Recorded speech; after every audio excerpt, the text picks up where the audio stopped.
നമസ്കാരം, ഭാരത് ലൈവിലേക്ക് സ്വാഗതം.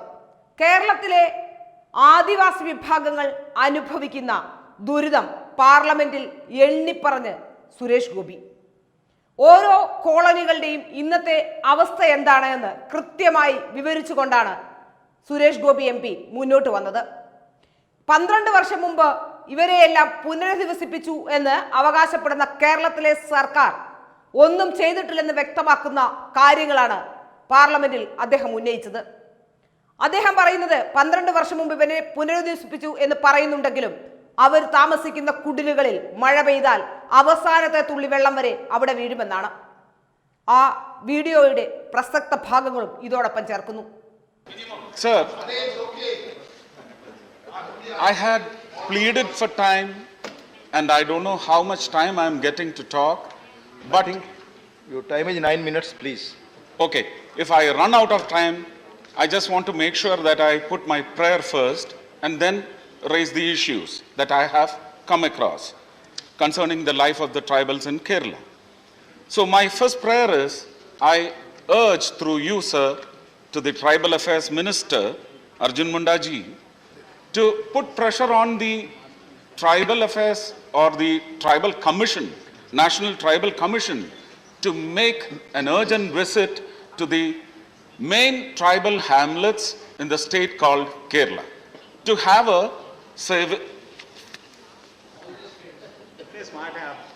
all the states maybe, but Kerala needs a very different focus, sir. Because Mr. Shiva Prasad, my colleague from Kerala, belonging to the CPM, they have put forth some data.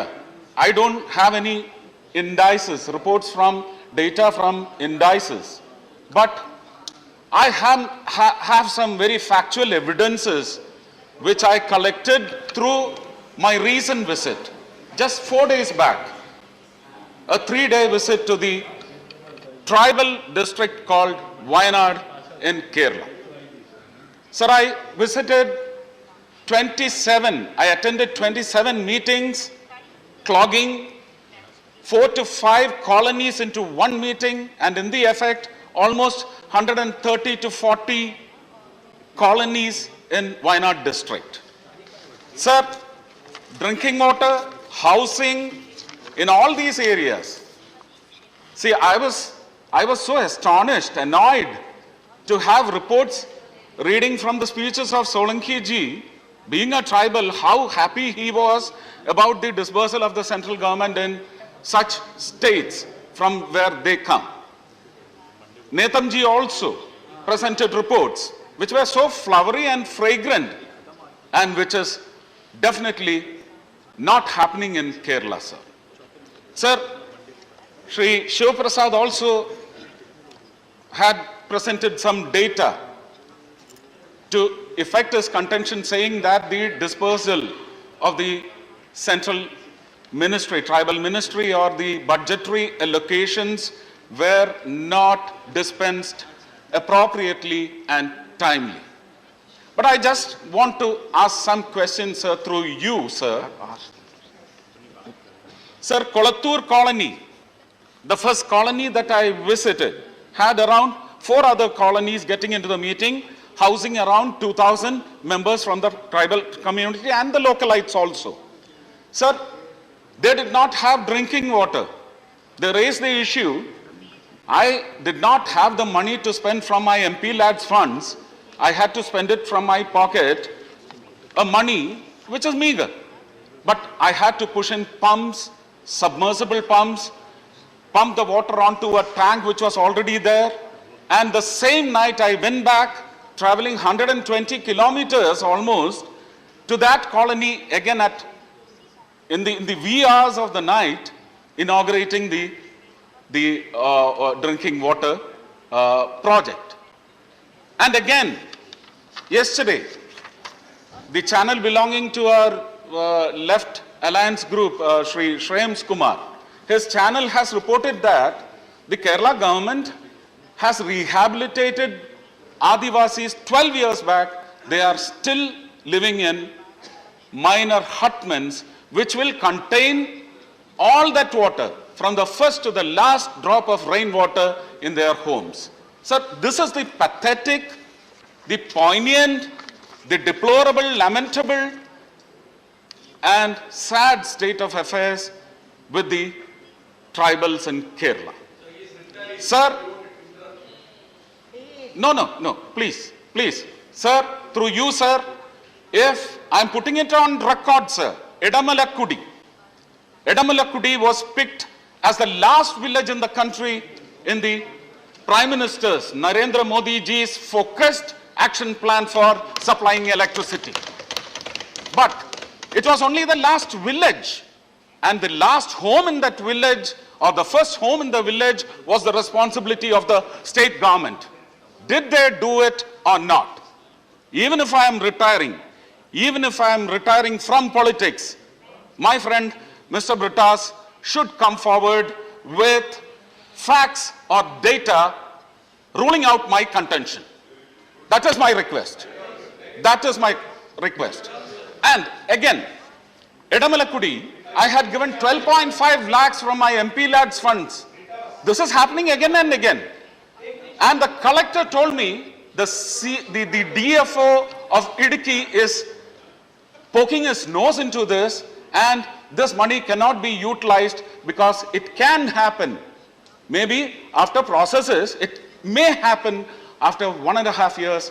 My term is ending this April, sir. So I cannot put that money to be lapsed.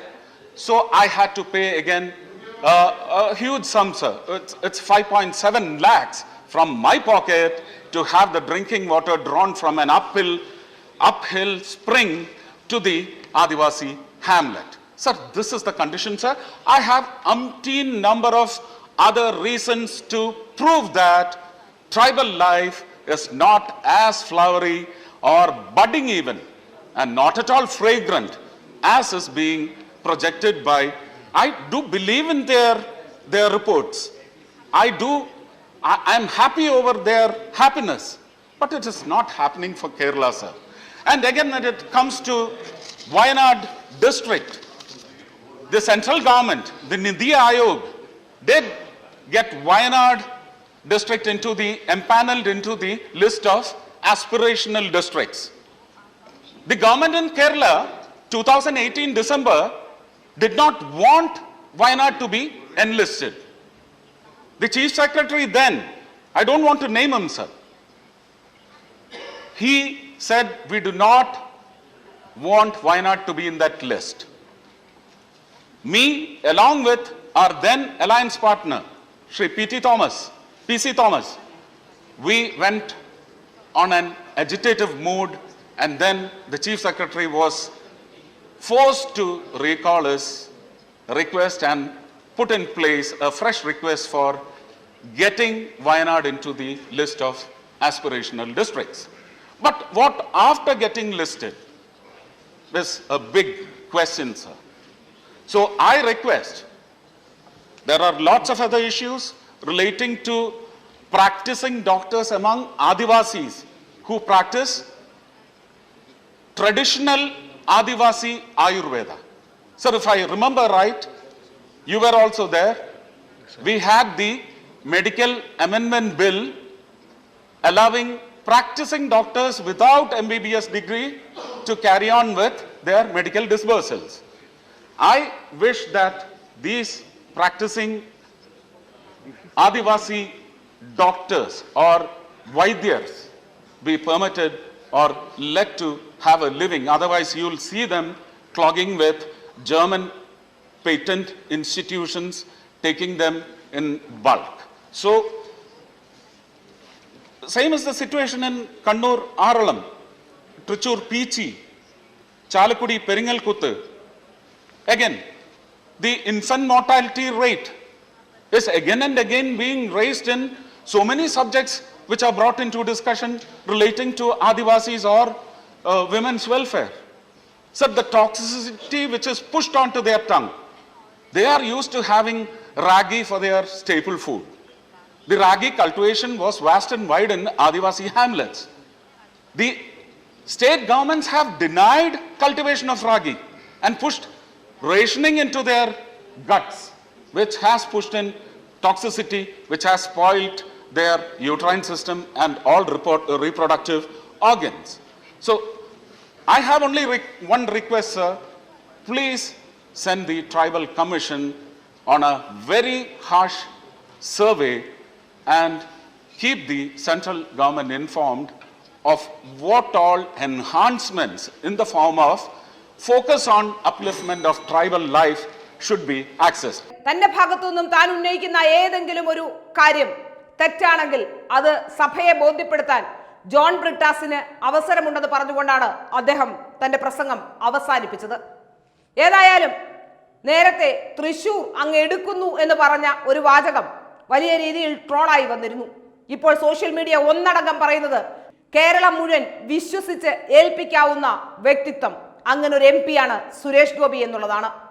തൃശൂരിലെ ജനങ്ങൾ കുറച്ചുപേർ അദ്ദേഹത്തെ നെഞ്ചേറ്റിയെങ്കിലും അവിടെ ജയിക്കാൻ അദ്ദേഹത്തിന് സാധിച്ചില്ലെങ്കിലും അദ്ദേഹം തൃശൂരിനെ മറന്നില്ല. മാത്രമല്ല അദ്ദേഹത്തിന്റെ അടുത്ത് സഹായ ഹസ്തവുമായി ചെല്ലുന്ന എല്ലാവരെയും അദ്ദേഹം സഹായിക്കുകയും ചെയ്യുന്നുണ്ട്. ഒരു ജനപ്രതിനിധി കക്ഷി രാഷ്ട്രീയ ഭേദമന്യേ എല്ലാവരെയും സ്നേഹിക്കുകയും സഹായിക്കുകയും സഹാനുഭൂതിയോടെ പെരുമാറുകയും ചെയ്യുന്ന ഒരേ ഒരാൾ ഒരു പക്ഷേ കേരളത്തിൽ സുരേഷ് ഗോപി MP ആകും. ഞങ്ങളുടെ ചാനൽ സ്റ്റുഡിയോയിലേക്ക് പോലും വരുന്ന കോളുകളിൽ ദുഃഖവും ദുരിതവും അനുഭവിക്കുന്നവരെല്ലാം പറയുന്നത് ഞങ്ങൾക്കൊന്ന് സുരേഷ് ഗോപിയെ കാണണമെന്നാണ്. സുരേഷ് ഗോപിയോട് പ്രശ്നം പറഞ്ഞാൽ പരിഹരിക്കപ്പെടുമെന്നാണ്. കേരളത്തിലെ സാധാരണക്കാരായ ജനങ്ങൾക്ക് സുരേഷ് ഗോപിയിൽ വിശ്വാസമുണ്ട്. സുരേഷ് ഗോപിയെ അവർ തങ്ങളുടെ രക്ഷകനായി കാണുന്നുമുണ്ട്.